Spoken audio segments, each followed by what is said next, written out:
C'est une caméra espion russe du début de la guerre froide, dans les années 50. On appelle ça une caméra boutonnière. Elle est conçue pour être placée sous le pare-dessus d'un homme. Ce bout-là va dans la poche et permet de prendre des photos en appuyant sur le bouton. Ça fait très James Bond. Nos appareils photos sont minuscules aujourd'hui, mais à l'époque, ceci était un prodige. Et pour avoir cet objet qui fait du bruit sous la veste, il faut des nerfs d'acier. On voit d'où Fleming a tiré son inspiration. Enfin, on voit ces gadgets dans les films, mais on n'imagine pas que ça existe vraiment. Matt, combien ça va me coûter? 500. Elle est cool, mais pas si exceptionnelle. Je t'en donne 300 livres. Je peux pas faire mieux. 400.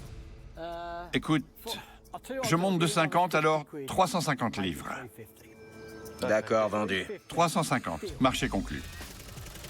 Cet appareil photo est exactement le genre de choses dont le contre-espionnage russe se servait. Donc c'est vraiment parfait.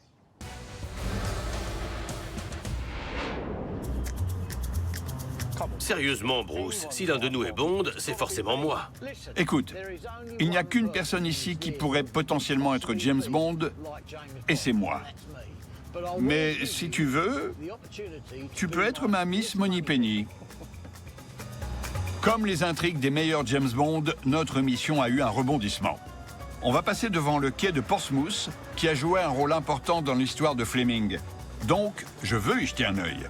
Le quai de Portsmouth est l'endroit où l'unité d'assaut 30 s'est entraînée pour le raid de Dieppe.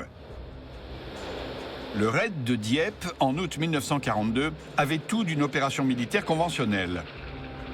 6 000 hommes, principalement canadiens, ont lancé un assaut amphibie sur le port de Dieppe, en France. Parmi eux se trouvaient en secret des commandos de l'unité d'assaut 30 de Fleming. Mais des agents doubles français avaient prévenu les Allemands de l'attaque, qui s'étaient donc préparés. Plus de la moitié des soldats alliés ont été tués, blessés ou capturés. Apparemment, ce port ressemble à celui de Dieppe. La ressemblance entre les deux ports en faisait l'endroit idéal pour que les commandos de Fleming s'entraînent. C'est David au Canada qui a découvert cette controverse à propos du raid de Dieppe. Ce qui est maintenant évident, c'est que le but réel de ce raid était que l'unité d'assaut 30, qui s'était entraînée, puisse s'emparer d'une machine Enigma.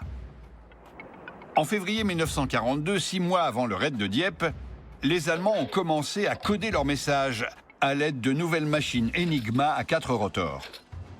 Les décrypteurs de Bletchley Park avaient besoin de mettre la main sur l'une d'elles pour en comprendre le fonctionnement. Et c'est Fleming qui était chargé de se la procurer. Mon client David pense que le raid de Dieppe n'était qu'une couverture pour la mission de l'unité d'assaut 30. Elle devait débarquer en France et subtiliser une machine Enigma. Après tous ces efforts et cette préparation, ils ont réussi à en obtenir une? Non, la bataille était intense. Le raid a été un échec et la plupart des soldats de Fleming ne sont même pas arrivés sur le rivage. Donc, tout ce qu'il s'est passé ici et à Dieppe, c'était les premiers pas de Fleming dans le monde de l'espionnage. Absolument. Génial. Ça valait le coup de passer par ici pour voir ça. Le raid de Dieppe a été un échec. Mais le supérieur de Fleming, dans l'amirauté, a vu le potentiel de l'unité d'assaut 30. Et 3 mois plus tard, elle repassait à l'action. Cette fois-ci à Alger, dans le nord de l'Afrique. Je sais que ce n'était qu'une blague au début. Mais Bruce, je suis probablement mieux taillé pour être James Bond. En plus de mes compétences militaires, j'ai du charme, de l'élégance, je m'habille avec classe et surtout, j'ai plus de cheveux. Écoute, ce n'est même pas une question. Il te manque tout l'essentiel. Pour ce qui est du choix du prochain James Bond, je ne dis pas que je suis le meilleur candidat. Mais je suis meilleur que Freddy. Dan a des objets très intéressants pour nous. Et si ce qu'il dit est vrai, il faut que j'arrive à contrôler mon enthousiasme. Dan, le fils d'un vieil ami revendeur, m'a dit qu'il a quelque chose en lien avec Ian Fleming, qui, avant d'écrire les romans de James Bond, était à la tête d'un commando d'élite appelé l'unité d'assaut 30. Dan, Comment ça va? Bonjour, Dan. Bonjour. C'est sympa comme endroit. Ouais, venez, entrez. D'accord, on entre.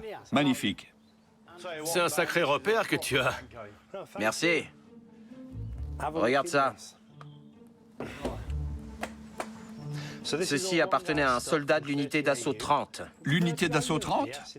Ouais, c'était un sniper. Il s'appelait Ron Guy. Non. Génial.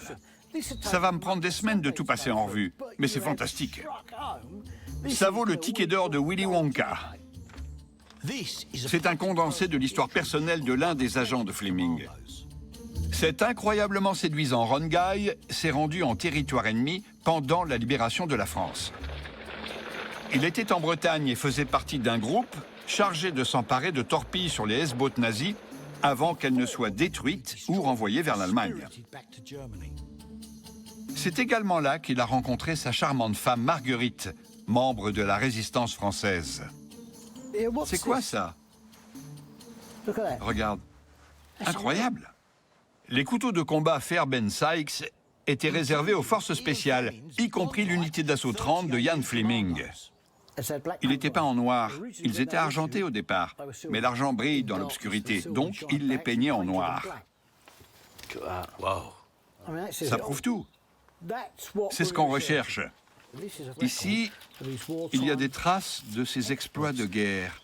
Je me demande s'il a rencontré Fleming. Ce serait cool. En territoire ennemi, les agents de l'unité d'assaut 30 travaillaient en petits groupes. Comme pour James Bond, leurs supérieurs n'approuvaient pas toujours leurs activités. Ils étaient audacieux, presque téméraires. Le général américain George Patton les appelait les pirates roast-beef. Ils privilégiaient l'effet de surprise et en plus de s'emparer de secrets nazis, ils ont capturé des fuséologues nazis et même l'amiral Karl Dönitz, le successeur d'Hitler. Bon, pas besoin de tourner autour du pot, ça m'intéresse. Je veux tout ça. Tout ce qu'il y a dans la boîte. Combien ça va me coûter? Il faut que ce soit dans les 1200 livres. Je peux te proposer la moitié, 600. Et si on disait 1000? Ça m'intéresse alors, je te propose 900. D'accord, c'est parce que c'est toi, hein? À 900? Ok. Marché conclu pour 900 livres. Ron était si séduisant qu'il aurait pu lui-même jouer James Bond. Et cette collection sert de rappel qu'à l'origine du mythe de Bond, il y avait de véritables histoires d'exploits audacieux. Voici quelque chose qui pourrait t'intéresser, Bruce. Il y a quelques caisses ici qui ont un rapport avec le raid d'Alger. C'est pour le canon de 75 mm modèle Schneider. Ce sont des pièces détachées. Des éjecteurs, de l'huile, toutes sortes de pièces. Et dans la deuxième caisse, C'est une caisse de munitions pour le même canon. tu vois, le F indique que ce sont des munitions françaises, parce que c'est une caisse allemande. Ces caisses étaient pour un canon côtier français à Alger. Pendant la guerre, le régime de Vichy, allié aux nazis, contrôlait les ports en Afrique du Nord. C'est quoi le rapport avec Fleming? Parce que l'unité d'assaut 30 a lancé un raid sur Alger en novembre 1942. Sous le nom de code Opération Torch, les Alliés ont attaqué Alger qui était sous occupation nazie. Fleming y a vu l'occasion d'obtenir de précieuses informations et y a envoyé l'unité d'assaut 30. Les agents de Fleming ont pénétré les bureaux du renseignement militaire allemand et y ont trouvé une machine Enigma qu'ils ont volée. Ils l'ont ramenée en Angleterre, à Bletchley Park, où Alan Turing et ses décrypteurs se sont occupés du reste. Si je me rappelle bien, dans le film de James Bond, Bon baiser de Russie, Bond doit s'emparer d'une machine qui ressemble étonnamment à une machine Enigma à 4 rotors. C'est peut-être inspiré du raid d'Alger. Combien pour les caisses? 500 pour les deux. Tu dis 500, mais 200 livres. Si tu montes à 300, ça me va.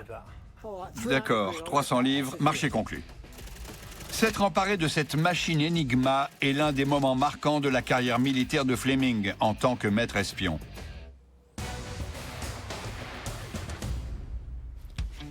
J'ai une photo ici. Bruce veut qu'on répare une mitrailleuse Bren, le genre qui était utilisé par les commandos de Fleming dans leur raid en territoire ennemi. Mais la nôtre n'a plus sa poignée en bois.